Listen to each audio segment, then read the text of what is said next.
Good morning बच्चों।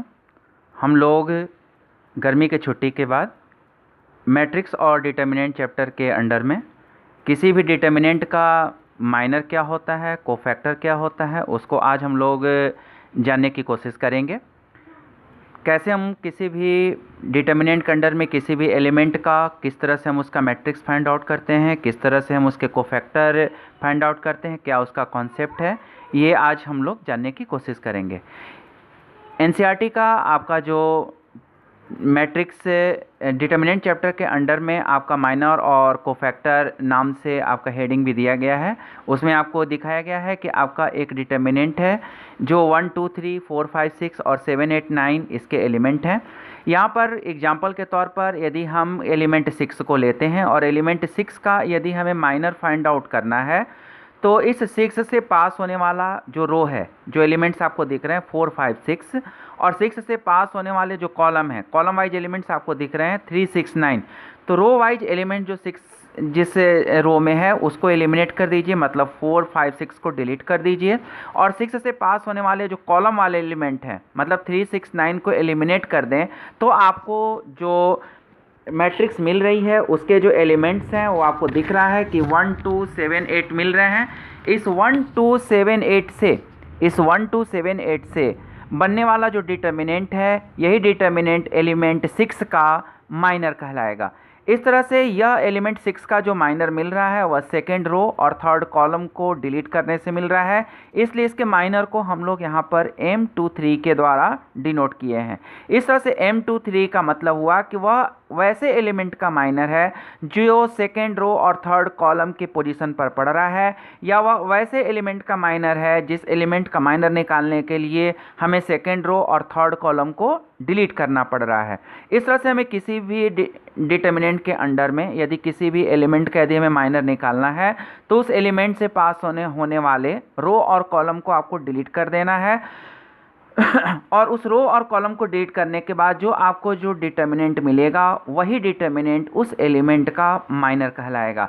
इस तरह से आप यहाँ देख रहे हैं कि यहाँ पर जो डिटर्मिनेंट है ये ऑर्डर 3 का है और इस एलिमेंट 6 का यदि हमें माइनर निकाला गया तो जो डिटर्मिनेंट मिल रहा है वो ऑर्डर 2 का मिल रहा है। इस तरह से आपको ये क्लियर हो गया होगा कि यदि ऑर्डर 3 के डिटर्मिनेंट के किसी एलिमेंट का यदि माइनर निकालते हैं तो वह माइनर ऑर्डर 2 का डिटर्मिनेंट होगा। इस तरह से यदि कोई भी डिटर्मिनेंट यदि ऑर्डर n का है, जो ऑर्डर n की वैल्यू या 2 हो या मोर देन 2 हो, 2 या ग्रेटर देन 2 हो, तो ऐसी स्थिति में उसके किसी भी एलिमेंट के माइनर का जो ऑर्डर होगा उससे 1 कम होगा। जो यहाँ नोट में आपको दिखलाने की कोशिश भी की गई, स्क्रीन पर आपको दिख रहा है रिमार्क के अंडर में कि minor of an element of A determinant of order n n is greater than or equal to is a determinant of order n-1। इस तरह से आप माइनर के कॉन्सेप्ट के बारे में समझ गए होंगे। अब आप उसका डेफिनेशन भी एक बार पढ़ लीजिए, आपको अच्छे से समझ में आ गया होगा कि डेफिनेशन देखिए, पढ़िए। Minor of an element aij,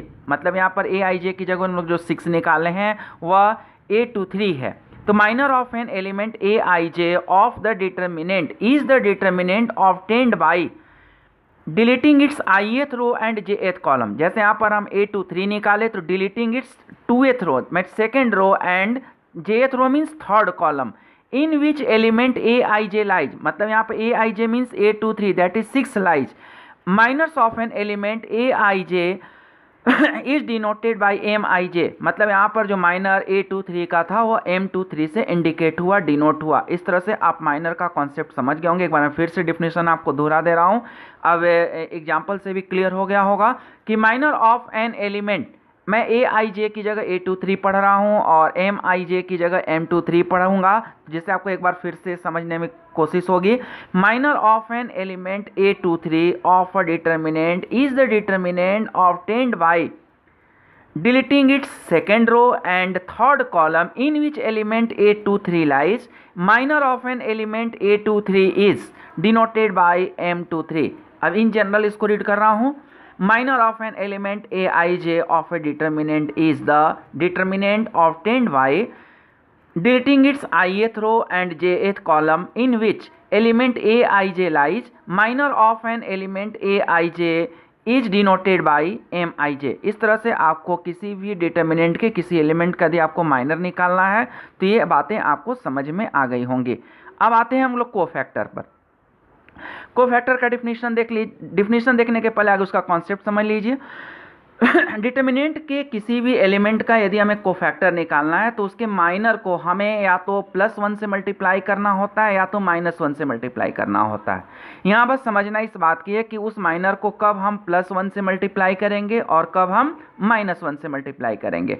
जैसे m23 है तो m23 के रिस्पेक्ट में यदि हमें कोफैक्टर निकालना हो तो 2 और 3 को ऐड करिए तो ऑड आता है, ऑड है तो -1 से मल्टीप्लाई करना है, और यदि इवन आता है i और j को जोड़ने पर इसका मतलब कि हमें +1 से मल्टीप्लाई करना है।